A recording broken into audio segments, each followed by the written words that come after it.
ரிதி பியூஷ் கோயல் மற்றும் எடப்பாடி பழனிசாமி ஆகியோரிடையே நடைபெற்ற இந்த பேச்சுவார்த்தையில் இபிஎஸ் தரப்பில், அதாவது அதிமுக தரப்பில் ஒரு பட்டியல் பியூஷ் கோயலிடம் வழங்கியிருப்பதாக தகவல் வெளியாகி இருக்கிறது.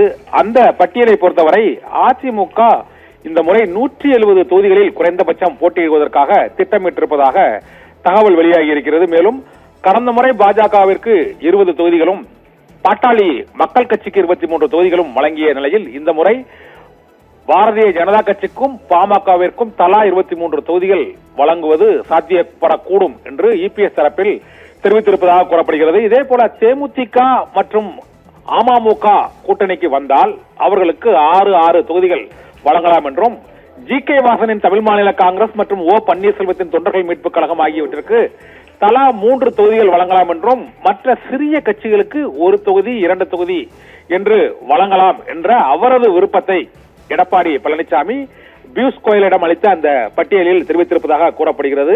இதனால் பாரதிய ஜனதா கட்சிக்கு 23 இடங்கள் தான் வழங்க முடியும் என இபிஎஸ் தரப்பில் தெரிவிக்கப்பட்டதாகவும், ஆனால் குறைந்தபட்சம் 40 தொகுதிகளுக்கு மேல் பாஜக இந்த முறை போட்டியிட விரும்புவதாகவும் கூறப்படுகிறது. இதனால் இறுதிக்கட்ட தொகுதி பங்கீட்டில் ஒரு 30 தொகுதிகள் அல்லது 35 தொகுதிகள் என்ற அளவில் தொகுதி பங்கீடு பேச்சுவார்த்தை அதிமுகவிற்கும் பாஜகவுக்கும் இடையே நிறைவடையும் என எதிர்பார்க்கப்படுகிறது.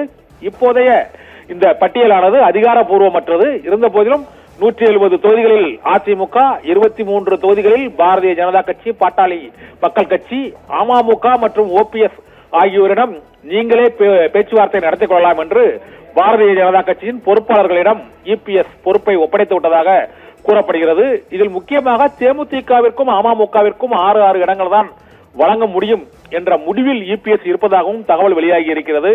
இதனால் கூட்டணி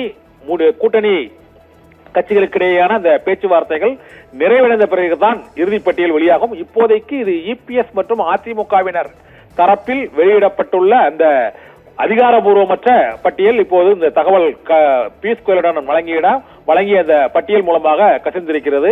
இதனால் பாரதிய ஜனதா கட்சி, தேமுதிக, பாமக மற்றும் ஜி.கே. வாசனின் தமிழ் மாநில காங்கிரசுக்கு இணையாக ஓபிஎஸ் கட்சிக்கு தலா 3 தொகுதிகள் என முடிவெடுத்திருப்பதாகவும் எடப்பாடி பழனிசாமி தரப்பில் இருந்து வந்துள்ள செய்திகள் தெரிவிக்கின்றன. விவரங்களுக்கு நன்றி கண்ணன்.